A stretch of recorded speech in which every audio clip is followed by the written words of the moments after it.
Assalamualaikum warahmatullahi wabarakatuh. Salam sehat dan penuh ketenangan untuk Bapak dan Ibu semua. Izinkan saya mulai dengan sebuah pertanyaan yang mungkin terdengar mengejutkan.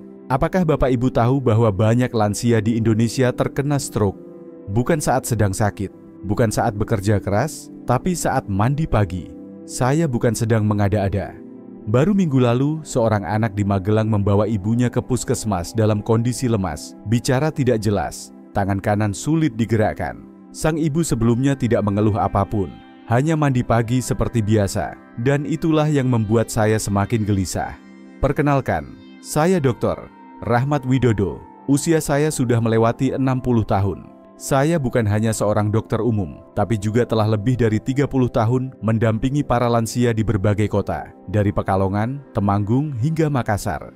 Saya tahu betul satu hal, kadang yang membuat tubuh kita rapuh bukan penyakit besar, tapi rutinitas kecil yang dilakukan setiap hari tanpa pernah ditinjau ulang.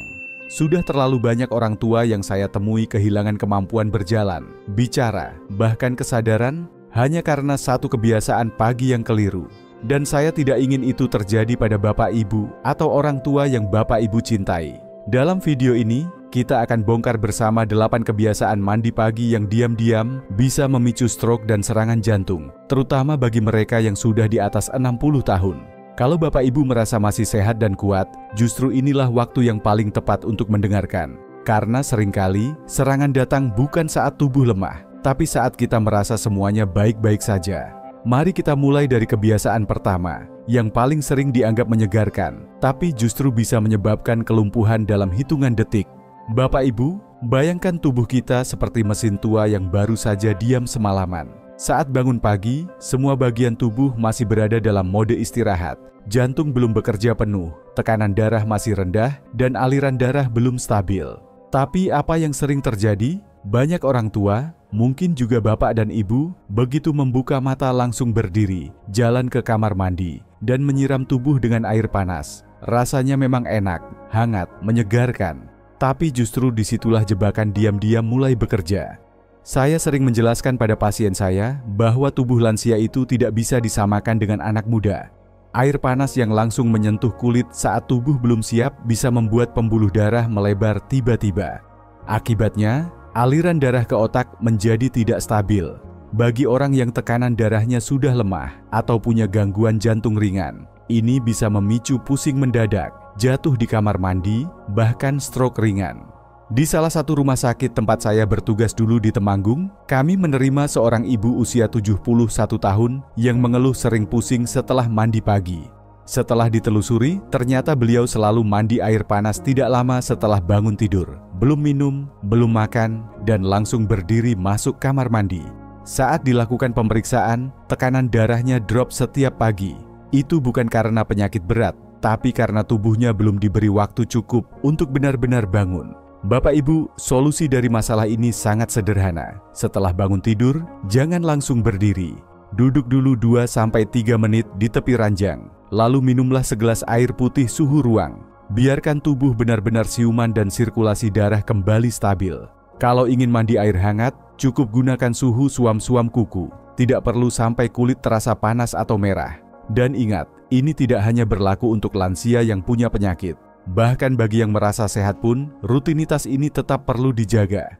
Karena tubuh kita sering menua lebih cepat dari rasa percaya diri kita. Kalau Bapak Ibu pernah tanya, kenapa saya sering pusing setelah mandi? Barangkali jawabannya bukan ada di obat, tapi justru di waktu dan suhu air yang selama ini kita anggap aman. Bapak Ibu, pernahkah mendengar bahwa mandi air dingin di pagi hari bisa membuat tubuh lebih segar, sirkulasi lancar, bahkan awet muda? Banyak artikel di internet menyebut hal itu. Tapi apakah itu berlaku untuk semua usia? Saya ingin mengajak Bapak Ibu berhenti sejenak dan melihat kenyataan di lapangan. Terapi air dingin memang bisa bermanfaat, tapi hanya untuk tubuh yang masih muda dan kuat. Untuk lansia, kisahnya bisa sangat berbeda. Saya masih ingat seorang pasien saya di Klaten, namanya Pak Sunario, usia 68 tahun. Beliau seorang pensiunan yang sangat disiplin. Setiap pagi sebelum subuh, beliau mandi air dingin karena katanya biar seperti zaman tentara.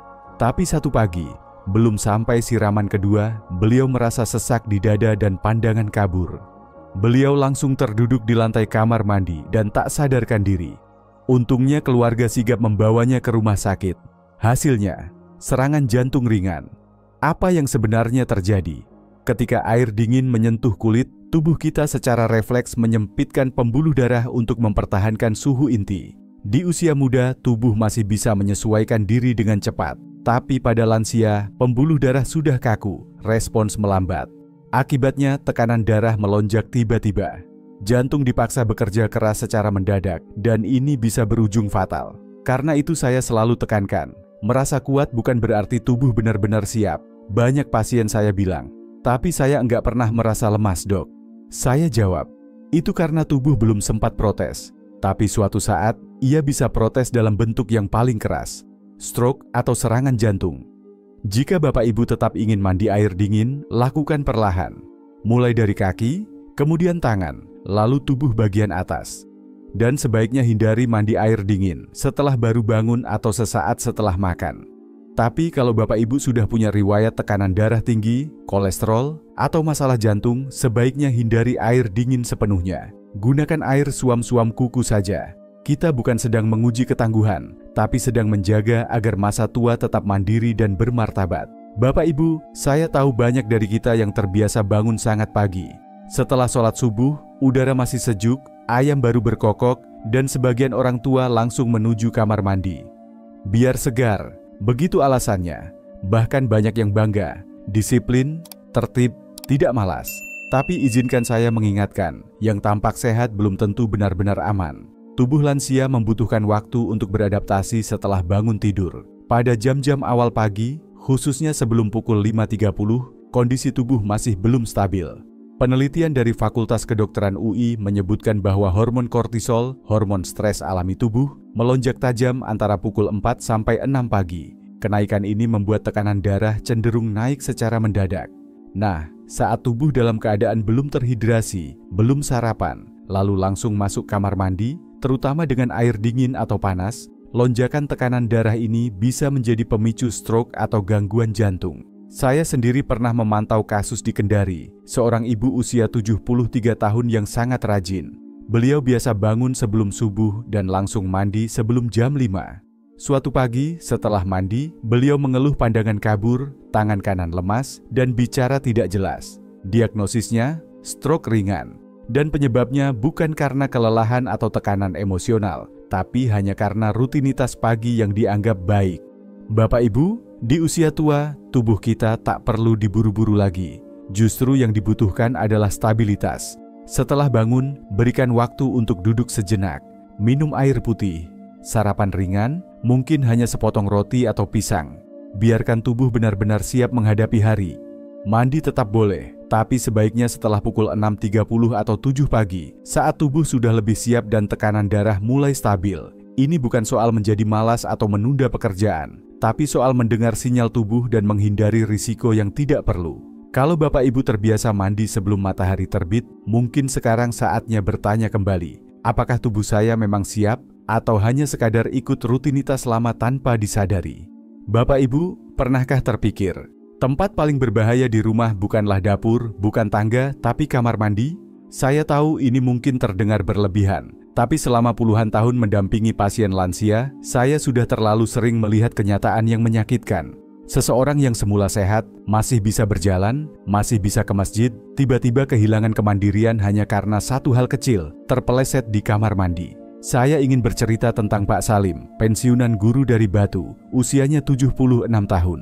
Setiap pagi, beliau bangun lebih awal, minum teh hangat, lalu mandi sebelum ke masjid. Rutinitas itu sudah puluhan tahun dijalani, tapi suatu pagi, sesuatu yang tidak pernah diduga terjadi. Istrinya mendengar suara keras dari kamar mandi. Saat pintu dibuka, Pak Salim sudah tergeletak tak sadarkan diri. Kepalanya membentur lantai yang licin. Tidak ada pegangan di dinding, tidak ada alas kaki, lantainya basah, dan lampu kamar mandi redup. Saya masih ingat tatapan beliau saat pertama kali sadar di ruang rawat. Wajahnya bingung. Beliau berkata lirih, "Saya cuma terpeleset sebentar, dok." Tapi akibatnya panjang. Tulang panggul retak. Dan sejak itu Pak Salim tidak bisa lagi berjalan sendiri. Aktivitas yang dulunya sederhana, seperti mandi atau mengambil wudhu, kini harus dibantu. Bapak Ibu, tubuh di usia 60 ke atas tidak secepat dulu lagi. Otot melemah, keseimbangan menurun, dan refleks melambat.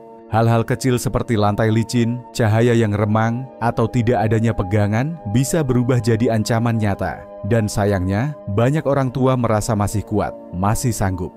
Tapi seringkali, tubuh tidak memberi peringatan dulu sebelum jatuh.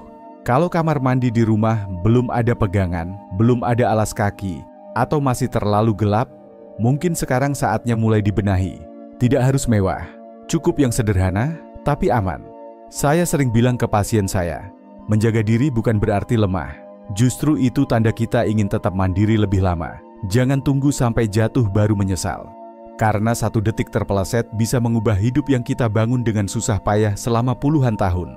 Bapak Ibu, sewaktu mandi, biasanya pintu kamar mandi ditutup rapat atau dibuka sedikit. Apalagi kalau sedang mandi air hangat. Saya tanyakan ini karena banyak orang tua sering mengeluh pusing setelah mandi, merasa lemas atau seperti kehilangan keseimbangan. Tapi saat diperiksa, tekanan darah normal, jantung juga tidak bermasalah. Ternyata penyebabnya bukan dari penyakit, tapi dari udara yang mereka hirup saat mandi. Saya pernah menangani seorang ibu dari Bekasi, namanya Bu Aminah, usianya 74 tahun. Beliau rutin mandi air hangat setiap pagi. Kamar mandinya kecil, tidak ada jendela, dan exhaust fan-nya sudah lama rusak. Setiap kali mandi, pintu selalu ditutup rapat agar uap tidak keluar. Beliau pikir itu lebih aman, tapi lama-lama beliau sering merasa pusing dan mengeluh kepalanya seperti melayang. Sampai suatu pagi, beliau jatuh pingsan di kamar mandi. Apa yang terjadi? Ternyata selama mandi, kadar oksigen di kamar mandi turun perlahan karena tertutup rapat dan penuh uap panas. Saat tubuh menghirup udara itu terus-menerus, otak tidak mendapat cukup oksigen. Kondisi ini disebut hipoksia ringan. Pada orang muda, tubuh mungkin masih bisa beradaptasi, tapi pada lansia, dampaknya bisa lebih cepat dan lebih serius. Kita tidak melihat oksigen, tidak mencium baunya, tidak mendengarnya, tapi otak kita sangat membutuhkannya setiap detik. Begitu aliran oksigen terganggu, gejala bisa muncul pelan-pelan tanpa kita sadari. Pusing, sulit konsentrasi, bahkan pingsan tanpa sebab yang jelas. Saya sering bilang ke pasien saya, mandi bukan hanya soal membersihkan tubuh, tapi juga soal bagaimana kita menjaga otak dan jantung tetap mendapatkan apa yang mereka butuhkan, termasuk udara bersih. Kalau kamar mandi di rumah terasa pengap, tidak ada jendela, atau kipas angin tidak berfungsi, itu bukan hal sepele. Bukalah jendela sedikit saat mandi, atau biarkan pintu tidak tertutup sepenuhnya, agar udara tetap mengalir. Sebaiknya jangan mandi terlalu lama, apalagi kalau pakai air panas yang mengeluarkan banyak uap. Bapak Ibu, banyak hal kecil yang kita anggap biasa ternyata menyimpan risiko besar. Dan kadang, hanya dengan membiarkan udara masuk, kita sudah menyelamatkan 1 nyawa dalam rumah sendiri. Jangan tunggu sampai tubuh memberi sinyal dalam bentuk pingsan. Dengarkan dari sekarang, mulai dari yang sederhana. Bapak Ibu, saya tahu banyak orang tua yang ingin segalanya rapi dan tertib. Bangun pagi, sarapan sedikit, lalu segera mandi agar bersih sebelum mulai aktivitas. Tapi, tahukah Bapak Ibu? Ternyata mandi setelah makan justru bisa mengganggu aliran darah ke otak. Begini penjelasannya. Setelah kita makan, tubuh secara alami mengalirkan lebih banyak darah ke saluran pencernaan, terutama ke lambung dan usus. Karena itulah tempat makanan sedang dicerna. Itu proses normal. Tapi saat kita mandi, apalagi dengan air hangat, pembuluh darah di kulit akan melebar untuk melepaskan panas tubuh. Maka darah pun mulai tersebar ke seluruh permukaan tubuh. Masalahnya, tubuh kita tidak bisa melayani 2 kebutuhan besar sekaligus. Akibatnya, darah yang seharusnya fokus ke sistem pencernaan malah terbagi dan pasokan ke otak bisa berkurang. Inilah yang menyebabkan sebagian orang merasa lemas, mengantuk berat, pusing, atau bahkan pingsan mendadak setelah mandi. Beberapa waktu lalu, saya menerima pasien di Solo. Namanya Bu Sri, usia 77 tahun. Beliau sudah lama punya kebiasaan makan oatmeal pagi, lalu langsung mandi. Suaminya sempat kaget waktu mendengar suara keras dari kamar mandi. Saat ditemukan, Bu Sri sudah terbaring, tidak sadarkan diri. Tekanan darahnya turun drastis. Setelah diperiksa lebih lanjut, tidak ditemukan gangguan jantung atau otak.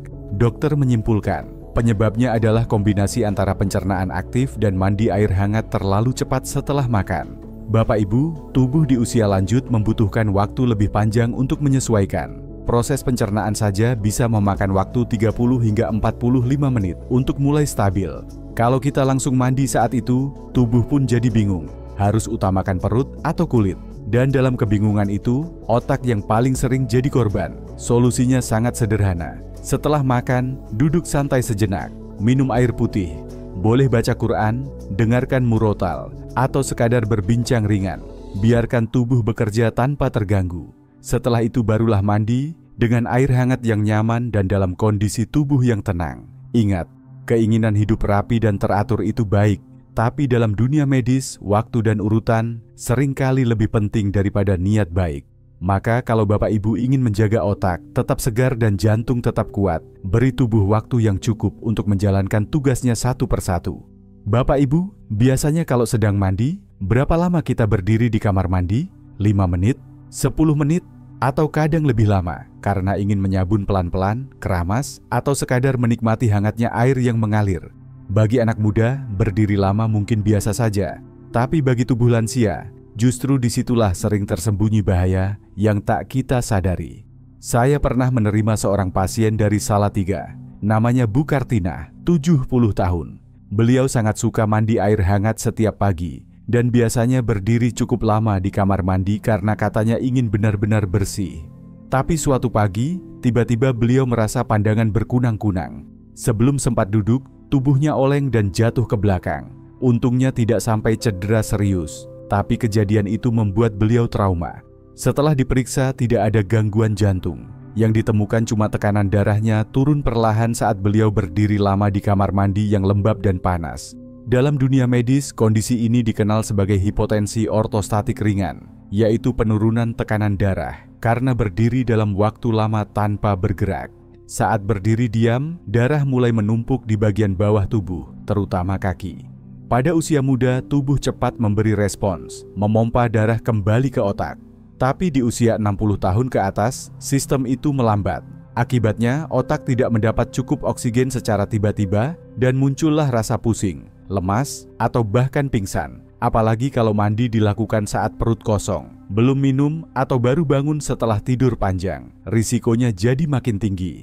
Saya sering menyarankan pasien saya agar tidak terlalu lama berdiri di kamar mandi. Gunakan kursi plastik ringan jika memang butuh waktu lama untuk keramas atau menyabun. Jika merasa lelah, jangan sungkan untuk istirahat sebentar. Dan yang paling penting, jangan terburu-buru menyelesaikan semua bagian mandi sekaligus. Biarkan tubuh tetap dalam ritme yang tenang. Bapak Ibu, menjaga tubuh tetap seimbang bukan berarti kita harus selalu berdiri tegak. Kadang, justru dengan duduk sebentar, kita memberi kesempatan pada tubuh untuk tetap kuat lebih lama. Jangan tunggu sampai tubuh memberi sinyal dalam bentuk jatuh. Dengarkan sejak dini, karena yang kita jaga bukan cuma tubuh yang bersih, tapi juga pikiran yang tetap jernih dan langkah yang tetap kuat. Bapak Ibu, kalau sedang mandi, biasanya bagaimana cara kita membilas sampo atau sabun? Apakah langsung menunduk ke depan, atau menoleh ke kiri dan kanan secara cepat? Saya tanyakan ini karena banyak kejadian yang kelihatannya sepele, tapi berakhir dengan pusing mendadak bahkan jatuh di kamar mandi. Salah satu penyebabnya adalah gerakan kepala atau leher yang terlalu cepat dan tiba-tiba, terutama saat tubuh masih hangat karena air panas. Saya pernah menangani pasien di Banjarnegara, namanya Pak Darman, usia 72 tahun. Suatu pagi, beliau sedang mandi seperti biasa. Saat sedang menyabun kepala, beliau menunduk dalam-dalam lalu dengan cepat menegakkan badan untuk membilas. Dalam hitungan detik, beliau merasa pandangan berputar, dinding seperti bergerak, dan tubuhnya tidak bisa berdiri tegak. Untungnya beliau masih sempat bersandar ke tembok sebelum benar-benar jatuh. Apa yang terjadi? Di usia lanjut, pembuluh darah ke otak tidak lagi seelastis dulu. Gerakan menunduk atau mendongak terlalu cepat bisa bikin aliran darah ke otak bagian dalam berubah tiba-tiba, memicu vertigo atau pusing berat. Jika kondisi kamar mandi lembab, licin atau sempit, maka risiko jatuh menjadi semakin tinggi. Gerakan seperti membilas kepala, menunduk untuk mengambil sabun, atau memutar tubuh untuk mengambil gayung, semuanya sebaiknya dilakukan pelan-pelan dan penuh kesadaran. Jangan terburu-buru menyelesaikan semuanya sekaligus. Bagi tubuh lansia, setiap perubahan posisi butuh waktu untuk menyesuaikan. Saat kita menunduk, darah mengalir ke bawah. Jika langsung berdiri cepat, otak bisa kekurangan pasokan sesaat. dan di momen itulah bahaya muncul. Saya selalu bilang ke pasien saya, di kamar mandi, yang paling penting bukan cepat selesai, tapi aman sampai selesai. Jangan malu untuk bergerak perlahan, karena justru itu tanda kita sedang menjaga tubuh dengan penuh kasih. Kalau Bapak Ibu sering merasa pusing setelah membilas kepala atau menunduk saat mandi, mungkin itu sinyal tubuh yang selama ini kita abaikan. Dengarkan baik-baik, karena tubuh yang didengar adalah tubuh yang lebih lama bertahan. Bapak Ibu, sampai di titik ini, kita sudah membahas 6 kebiasaan mandi pagi yang tampaknya sederhana, tapi ternyata bisa membawa risiko besar, khususnya bagi tubuh lansia. Mulai dari mandi air panas saat tubuh belum siap, mandi terlalu pagi saat tekanan darah belum stabil, hingga kamar mandi yang pengap dan lantai yang licin. Semua itu bukan cuma soal rasa nyaman, tapi soal keselamatan. Saya tidak meminta Bapak Ibu untuk takut. Justru sebaliknya, saya ingin mengajak Bapak Ibu lebih tenang dan bijak dalam menjaga kebiasaan pagi hari. Karena seringkali perubahan kecil yang kita lakukan di pagi hari, seperti menunggu sejenak sebelum mandi, membuka jendela kamar mandi, menghindari gerakan tiba-tiba, atau sekadar menyediakan kursi plastik, bisa membuat perbedaan besar dalam menjaga kemandirian dan keselamatan tubuh. Sebagai dokter yang puluhan tahun mendampingi para lansia dari kota besar sampai desa terpencil, saya belajar bahwa tubuh di usia lanjut bukan sesuatu yang harus dilawan. Tubuh itu hanya butuh waktu lebih lama untuk menyesuaikan diri, lingkungan yang aman, dan perhatian yang lebih lembut. Bukan karena ia lemah, tapi karena ia sudah banyak berjasa dan pantas dirawat dengan penuh pengertian. 8 kebiasaan mandi yang sudah kita bahas tadi mungkin selama ini dianggap wajar, bahkan rutin. Padahal di balik kebiasaan yang kelihatannya biasa saja, sering ada risiko besar yang diam-diam melemahkan tubuh tanpa kita sadari. Maka mulai hari ini, mari kita ubah cara pandang. Bukan dengan menghindari mandi, tapi dengan menjadikannya lebih ramah bagi tubuh lansia. Kalau Bapak Ibu merasa informasi ini bermanfaat, silakan bagikan kepada orang tua, saudara, tetangga, atau siapapun yang usianya sudah di atas 60 tahun. Karena kadang, satu perubahan kecil di pagi hari bisa menyelamatkan seseorang dari kehilangan langkah untuk selamanya, atau bahkan kehilangan kesadaran untuk selamanya. Semoga Bapak Ibu selalu diberi kesehatan yang kuat, langkah yang mantap, dan pagi-pagi yang bukan cuma segar, tapi juga penuh rasa aman.